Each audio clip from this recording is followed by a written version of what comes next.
We're implementing budget cuts, and your position has been eliminated, Trent said with a dismissive shrug, leaning back in his leather chair. Thanks for everything, Granny. I sat across from him in his spacious corner office, stunned into silence, the certificate of completion for Jenna's training program still warm in my hands. I had just finished presenting it to him, proud that I'd successfully trained the young intern over the past 4 months. And this was my reward: immediate termination. Today is your last day, he continued, when I didn't respond. Human Resources has prepared your final paycheck and severance, 2 weeks' pay. My name is Becky Smith. I'm 61 years old, and after 7 years as the project coordinator at Everline Urban Design in Omaha, Nebraska, I'd just been fired. 7 years of ensuring every permit was filed correctly, every deadline was met, and every regulatory hurdle was cleared. All ended in a 3-minute conversation on a Friday morning. Budget cuts? I finally managed, my voice steadier than I felt. The same week we secured the $35 million Riverside development project, Trent had the decency to look slightly uncomfortable, adjusting his expensive tie. It's a strategic restructuring. Jenna will be taking over your responsibilities now that you've completed her training. Jenna Blake, the 24-year-old intern I'd been training since March, the one I'd patiently taught everything about the complex web of city regulations, contractor relationships, and permit applications. The one who had no actual experience in urban development, but boasted thousands of followers on social media. I see, I said, gathering my dignity around me like armor. Will there be a transition period? The Riverside project has several critical permits pending. That won't be necessary, Trent replied, already checking his phone. You've done a thorough job training Jenna. She's up to speed on everything. I doubted that very much. 4 months of training couldn't replace 7 years of experience, let alone the 3 decades I'd spent in this industry before joining Everline. But arguing would accomplish nothing. Human Resources will help you clear out your desk, Trent added, standing to signal our meeting was over. We've arranged for security to escort you out by noon. Security escort? As if I might what? Steal office supplies? Sabotage files? After 7 years of loyal service, this final indignity burned worse than the firing itself. Thank you for the opportunity, I said, rising from my chair with all the poise I could muster. It took every ounce of self-control not to tell him exactly what I thought of him and his strategic restructuring. As I walked out of his office, I saw Jenna waiting by the reception desk, excitement poorly concealed behind a mask of professional concern. She'd known this was coming. Perhaps she'd even orchestrated it. And in that moment, as the reality of my situation sank in, I made a decision.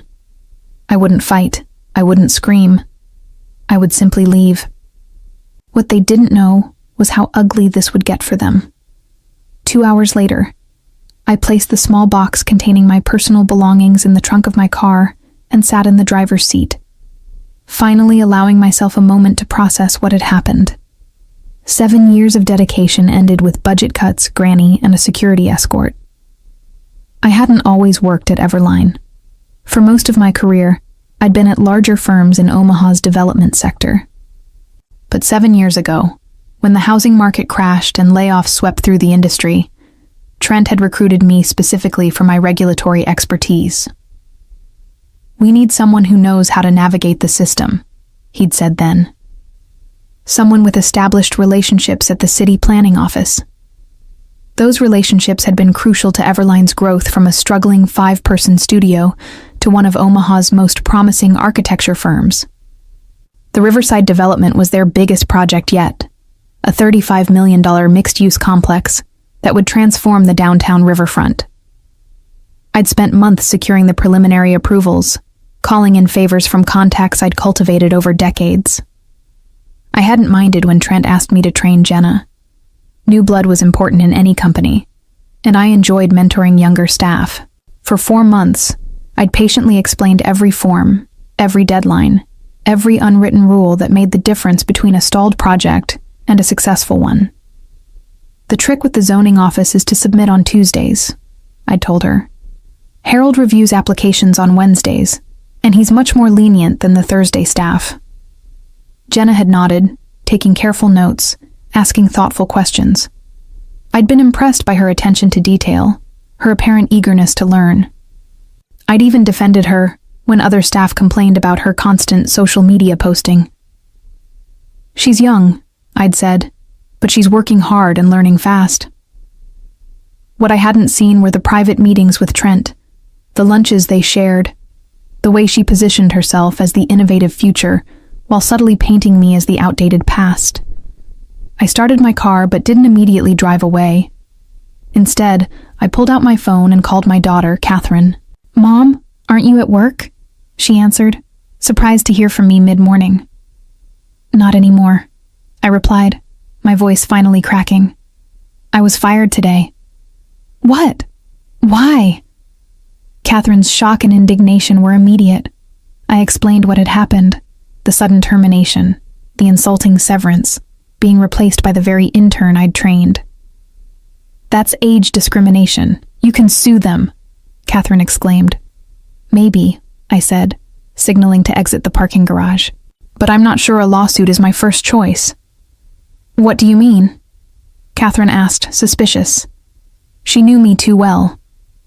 "Nothing," I replied innocently. "I just need to think."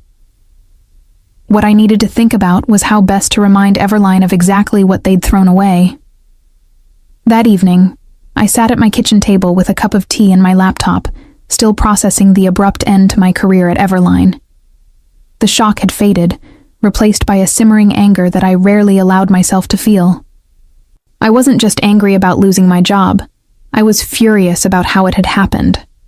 The disrespect, the callousness, being discarded like obsolete equipment after years of dedicated service. I opened a folder I'd maintained meticulously for years, digital copies of every permit, every application, every approval I'd secured for Everline's projects. I paid particular attention to the Riverside development files.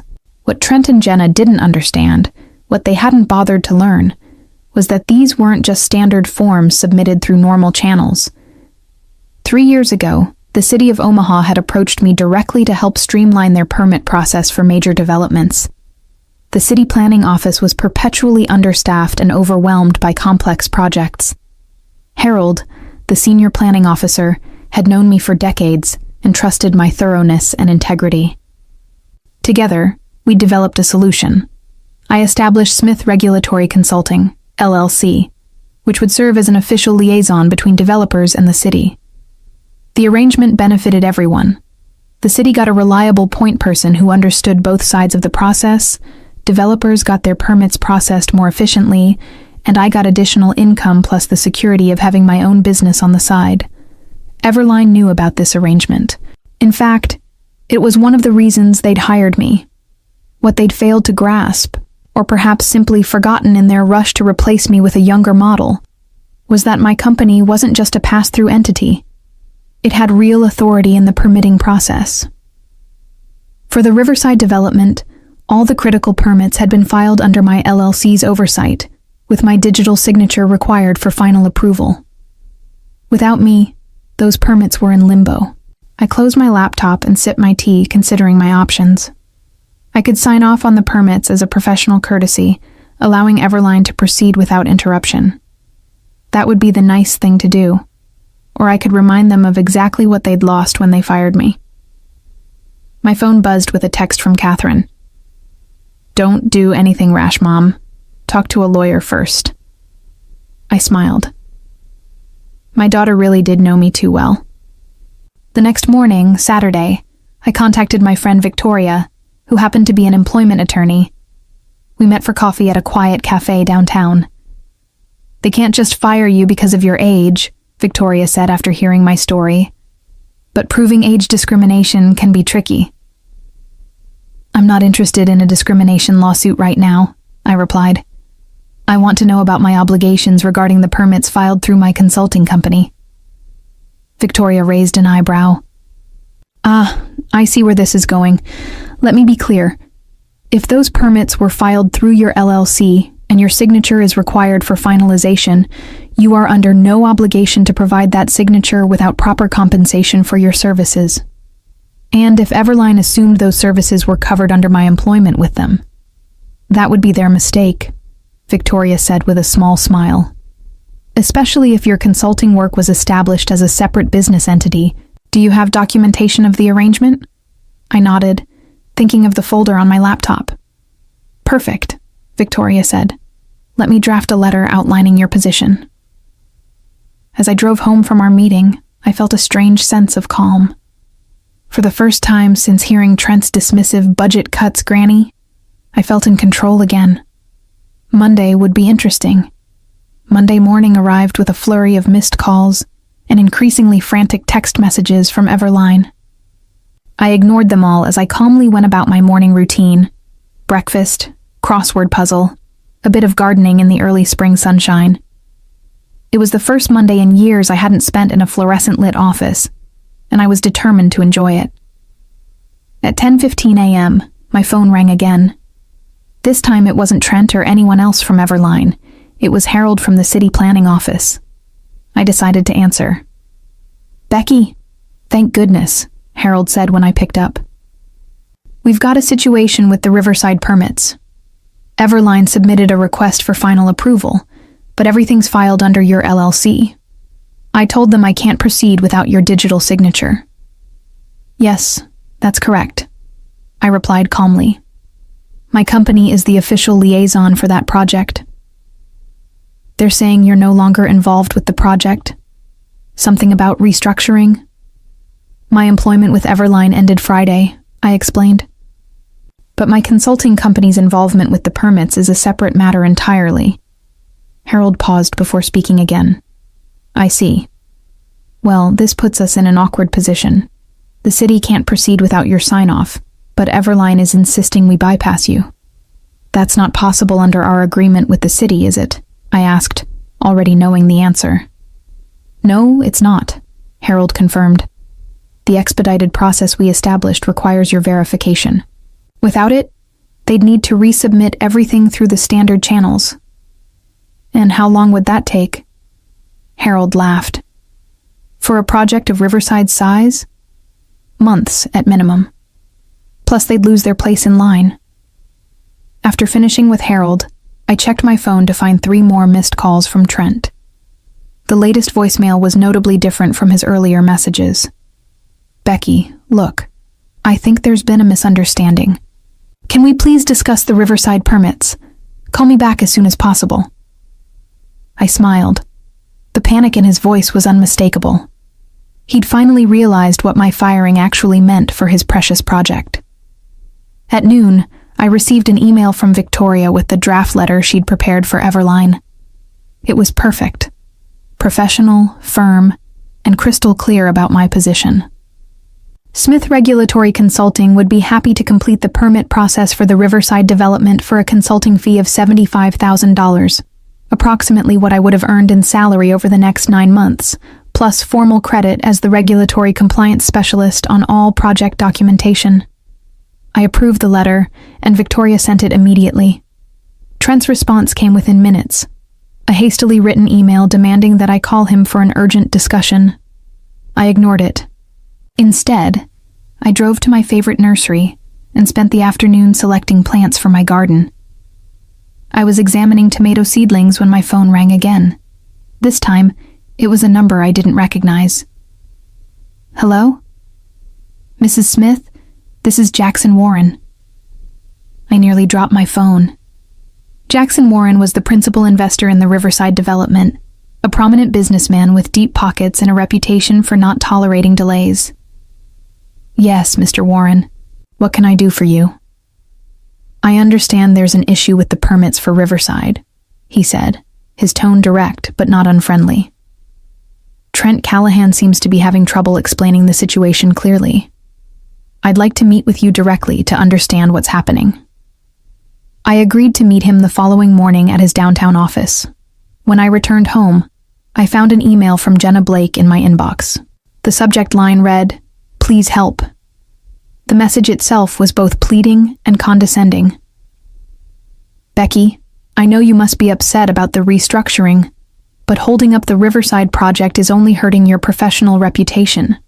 Please be reasonable and sign off on the permits.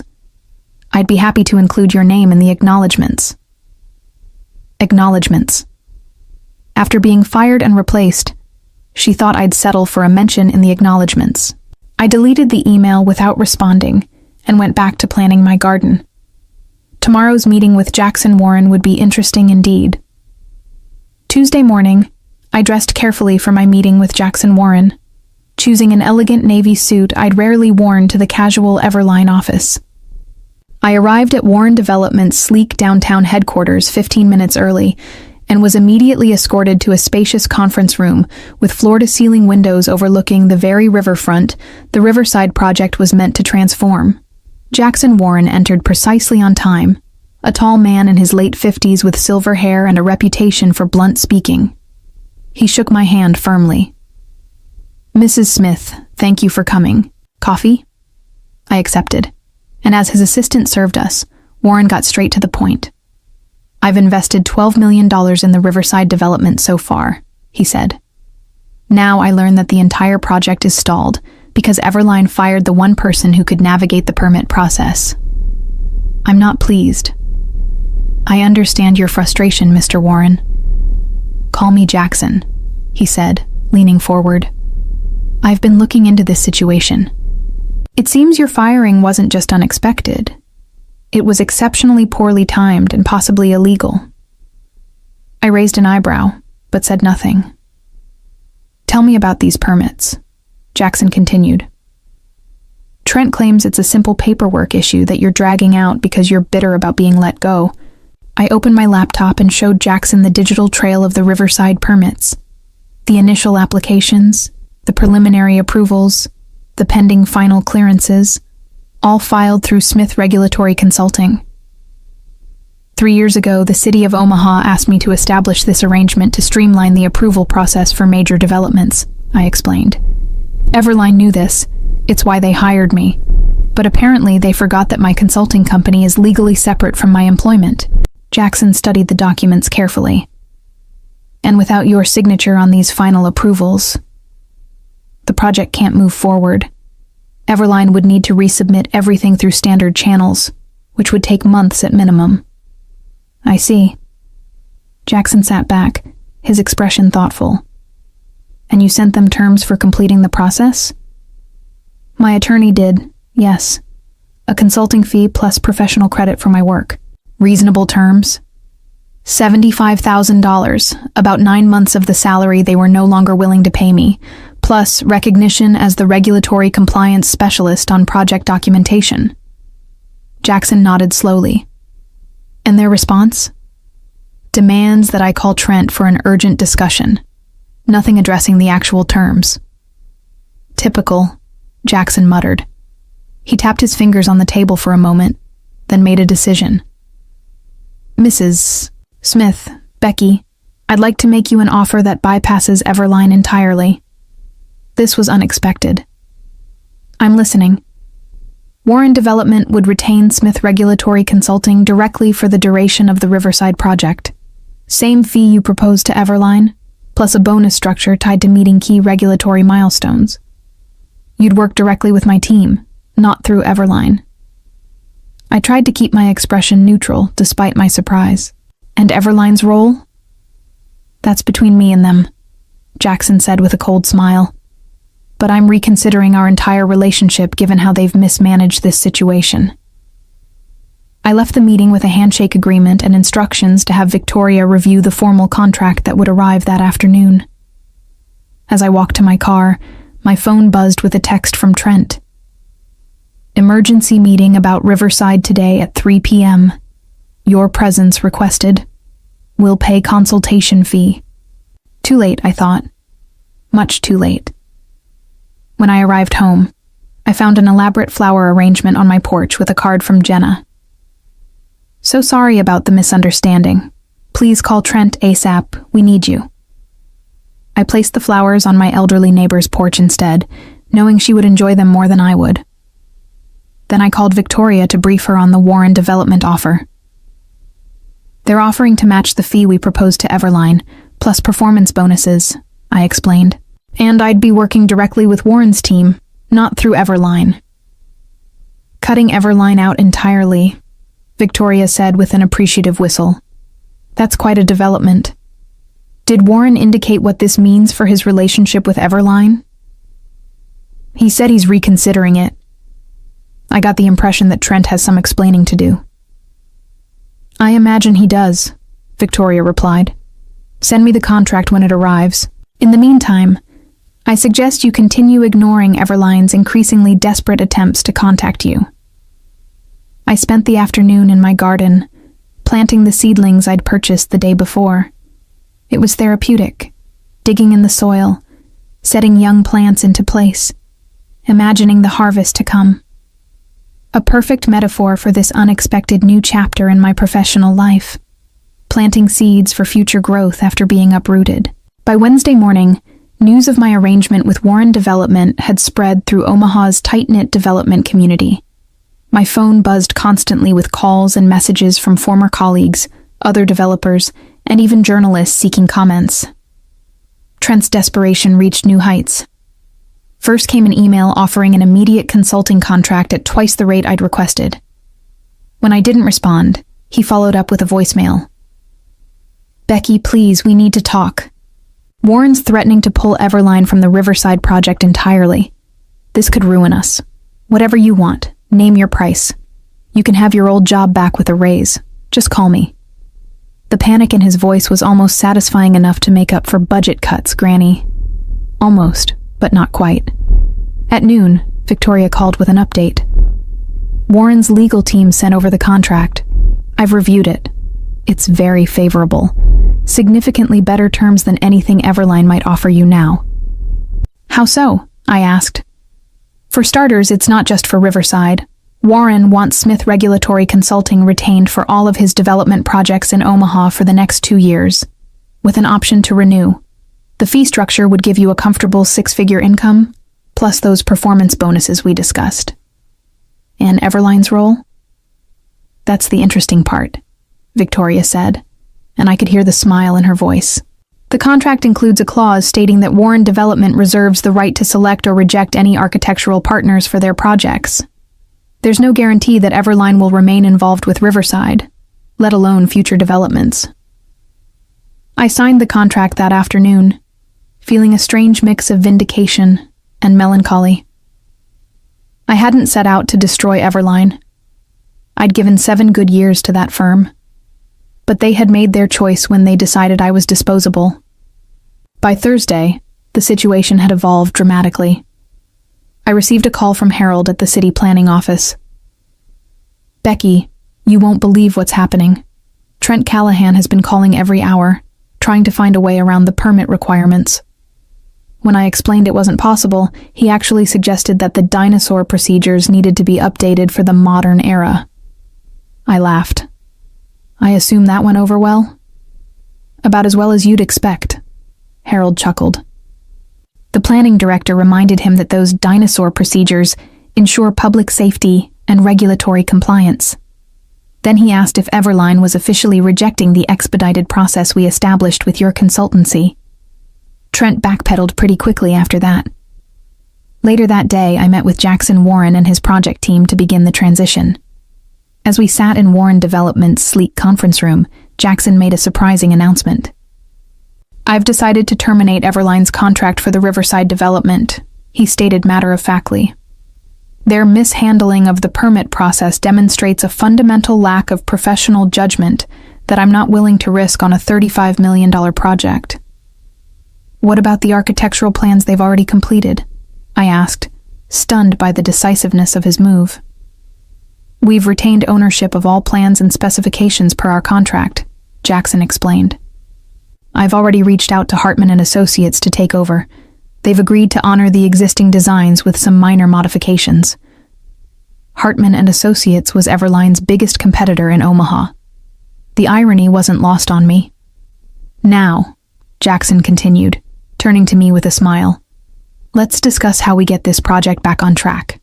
With your expertise leading our regulatory compliance efforts, I'm confident we can make up for lost time. As the meeting progressed, I found myself energized by the challenge ahead. At 61, I had been dismissed as irrelevant, a granny whose experience no longer had value. Now, I was a key consultant on the biggest development project in Omaha, working directly with one of the city's most influential investors. Sometimes being fired is the best thing that can happen to you, especially when they have no idea what they're losing. The headline in Monday's Omaha World-Herald business section said it all.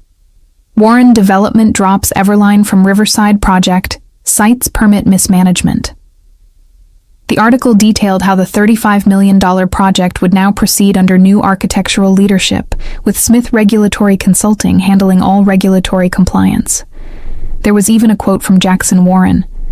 "In development, experience and relationships matter. We've brought in the best regulatory compliance specialist in Omaha to ensure this project proceeds smoothly for the benefit of the community." The best part? A small photo of me standing with the Warren development team at the permit office, my digital signature finalizing the very approvals that had been in limbo the week before. I saved a copy of the newspaper alongside the termination notice Trent had handed me just 10 days earlier. The contrast couldn't have been more stark, from fired with a paltry 2-week severance to featured in the business section as a key consultant on Omaha's most significant development project. Catherine called shortly after the article was published. "Mom, you're famous," she exclaimed, "and I just heard through the grapevine that Everline is in complete disarray." "Oh?" I tried to sound merely curious rather than satisfied. "Apparently, they've lost 2 other clients who are concerned about their ability to navigate the permit process without you. And Jenna? She's been reassigned to social media strategy after she couldn't figure out how to submit a basic variance application." I couldn't help but smile at that. Social media strategy. Exactly what Jenna was qualified for, not the complex regulatory work Trent had tried to foist upon her after firing me. "It's not just Riverside they've lost," Catherine continued. "Jackson Warren has 5 other projects in development across the city, and word is he's taken all of them away from Everline. That's millions in contracts." "That's business," I replied simply. "No, Mom," Catherine laughed. "That's karma." "It's not karma," I corrected her gently. "It's just the natural consequence of undervaluing expertise." 3 months later, I stood at the Riverside groundbreaking ceremony, watching as Jackson Warren and city officials ceremonially turned the first shovels of dirt on the project. My role had expanded beyond regulatory compliance. I was now effectively Warren Development's liaison with the city for all their projects, a position created specifically for my unique combination of expertise and relationships. As photographers captured the moment for local news outlets, I spotted a familiar face on the periphery of the crowd, Trent Callahan, looking decidedly less confident than when he'd fired me with a dismissive, "Budget cuts, Granny." Our eyes met briefly before he looked away, his discomfort evident. After the ceremony, a reporter from the Omaha World-Herald approached me for an interview. The resulting article, "The Permit Whisperer: How Becky Smith Became Omaha's Most Sought-After Development Consultant," ran on the front page of the business section. It detailed my decades of experience, the respect I commanded from city officials, and the critical role regulatory compliance played in successful urban development. There was even a quote from Harold at the city planning office. "Becky knows more about Omaha's zoning and permit requirements than anyone else in the industry. Developers who work with her get their projects approved in half the time." My consulting business expanded rapidly after that. I hired 2 assistants, experienced women in their 50s who'd been similarly pushed aside at other firms, and established an internship program specifically for people changing careers midlife. I never actively sought to damage Everline, but I watched with detached interest as their fortunes declined. Without access to my expedited permit channel, their projects faced delays. Several clients followed Warren Development's lead and took their business elsewhere. Trent's youthful approach wasn't delivering the results he'd promised. Jenna lasted 6 more months before leaving for a marketing position at another firm. I wished her well when I heard the news. She was young. She had time to learn that flash without substance rarely succeeds in the long run. As for me, at 61, I had embarked on the most rewarding phase of my career. Not as someone's employee, but as the architect of my own success, building a business that valued experience, embraced wisdom, and never ever dismissed someone as just a granny.